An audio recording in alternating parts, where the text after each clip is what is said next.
Así se llama el nombre de este tema, Icabod, que significa traspasada es la gloria de Israel. Repito, el nombre de este tema en esta pequeña introducción se llama Icabod, que significa traspasada es la gloria de Israel. Alabado sea el Señor, bendito sea Dios. ¿Saben? En esta pequeña introducción, cuando no había llegado el pastorado todavía, yo estaba trabajando en la parte evangelística. Duré muchos años en la parte evangelística y me llamó una pastora amiga mía, que ella pues también me dio clase en el instituto, mi hermana María, y me dijo: ven para que me ayude y trabaje como misionero. Y hablé con el pastor y con el concilio y me dieron permiso. Yo fui. Ahí empecé mi primer trabajo misionero. Gloria al Señor.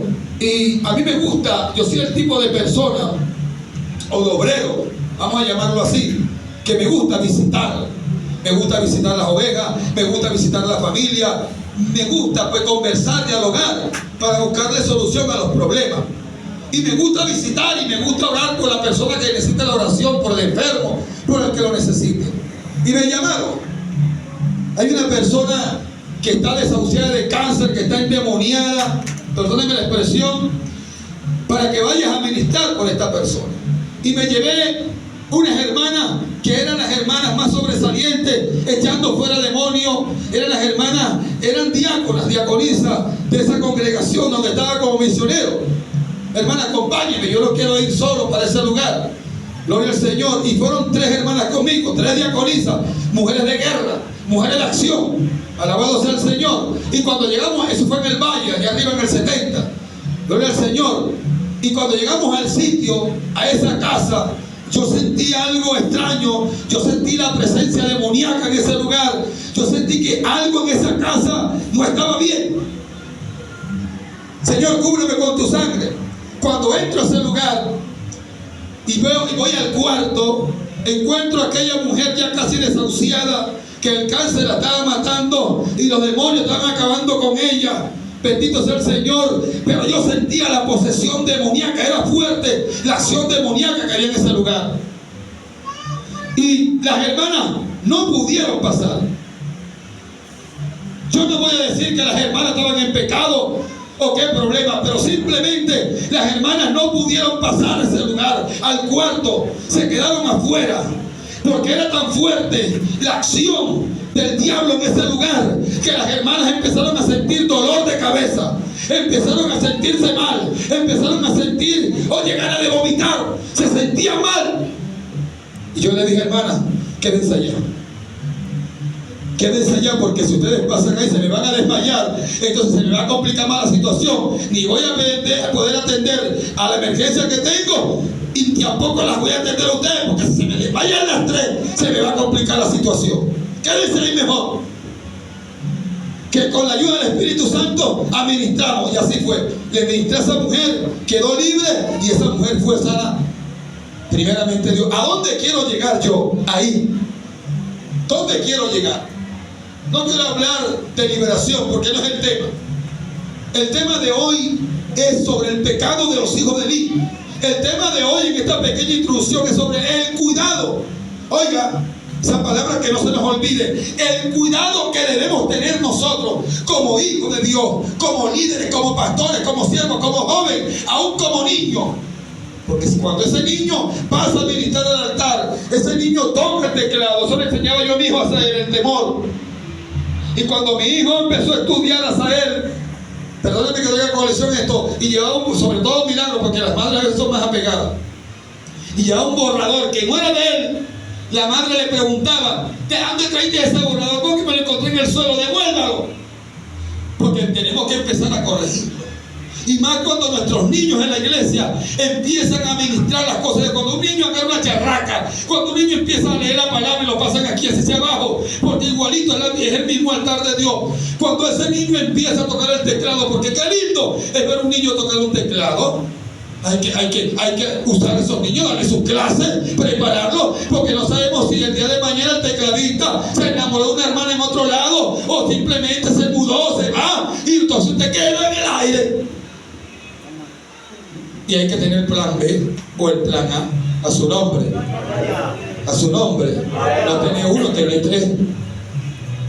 Tenía tres bateristas. ¿Cuántos alaban al Señor? ¿Y qué le enseñaba? El temor. Hacia él el temor. Porque a nuestros niños hay que enseñar el temor. Porque el principio de la sabiduría es el temor a Jehová. Y el conocimiento del Altísimo es el apartarse de todo mal, de todo aquello que nos pueda perjudicar a nosotros como familia, como matrimonio, como ministro, como oveja, como hijo de Dios. Porque el temor es el que nos va a guardar de cualquier mal, cualquier tentación, cualquier problema que nos quiera robar la bendición de Dios. ¿Cuántos alaban a Dios? Usted puede tener mucho conocimiento, y me incluyo yo aquí también, o podemos tener mucho conocimiento, pero si no tenemos el temor de Dios, estamos raspados. Porque la primera de cambio, usted se va a ir en esa primera, y Dios lo guarde. Usted va a pecar. ¿Por qué? Pero usted me preguntaba, pero pastor, ¿pero por qué? Porque no tiene un temor verdadero de Dios, un temor santo. A su nombre. ¿Cuántos alaban a Dios? Gloria a Dios. El hombre que escribió sobre el temor terminó mal. Después, más adelante hablaremos sobre una predicación de esta. Cómo terminó Salomón, ¿verdad? Adorando dioses ajenos porque no tuvo temor, y toda mujer que se le cruzaba se la llevaba por delante. ¿Cuántos alaban a Dios? Denle un aplauso a Dios. Gloria a Dios. Gloria al Señor. Entonces vamos a hablar del cuidado, que ya estamos hablando. Vamos a hablar de nosotros como padres, de instruir a nuestros hijos, de a veces no aceptarle todo como pastores, como ministros, a los hermanos en la iglesia. Bendito sea el Señor, sobre ese tema y sobre el llamado ministerial de Samuel.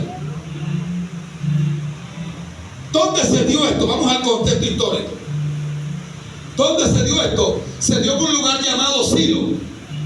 Silo era como una capital en la antigüedad. Después que Israel, después que muere Josué, entra en un proceso de jueces. Un día estaban bien, un día estaban mal. Clamaban a Dios y Dios les mandaba un libertador, que eran los jueces. Pero los jueces solamente administraban por un tiempo. Y así, hasta el último juez. ¿Quién fue el último juez? El sumo sacerdote Elí. Elí fue el último sumo sacerdote que gobernó por 40 años. Estoy dentro del contexto. 40 años, casi igual a los 40 años también que estuvo Moisés en el ministerio en el desierto. Porque Moisés estuvo 40 con la hija de Faraón preparándose, y 40 llevando a Israel por el desierto para llevar a la tierra prometida. A su nombre. No había profeta. Había un silencio. Como leímos, escaseaba la palabra de Dios. Algo parecido como al tiempo intertestamentario, el tiempo entre el Viejo Testamento y el Antiguo Testamento, donde hubieron 400 años de silencio. Y en esos 400 años de silencio, Dios no habló. Bíblicamente, Dios no habló. Ahí nacieron sectas como los fariseos, los seduceos, los macabeos, que bueno, entraron en guerra con Antíoco Epifanio II, etcétera y etcétera. Y después de 400 años de silencio en el tiempo intertestamentario, gloria al Señor, el último profeta fue el profeta ¿quién? Malaquías. Según el orden bíblico, Malaquías es el último profeta del Antiguo Testamento, un profeta menor. Porque las profecías de los profetas, el ministerio de profetas se divide en dos partes: profetas mayores y profetas menores. Ahora, no me veas esa pregunta porque eso tiene mucha tela que cortar y eso serían unas clases aparte. Pero termina Malaquías y empiezan los 400 años donde Dios no estaba hablando, no habló. No es que el Espíritu Santo se vaya de la tierra, como dicen algunos, no. Que cuando la iglesia se ha levantado, el Espíritu Santo se va de la tierra. Dios sigue. Lo único que cesa es el ministerio eclesiástico. Y el que se quedó con su vida se salvará en la gran tribulación. ¿Cuántos alaban a Dios? Y entonces aparece en esa escena un profeta llamado ¿quién? Juan el Bautista, el precursor, que viene hablando de Cristo. ¿A dónde lo quiero llevar a los 400 años? Igualmente casi 400 años pasaron de silencio.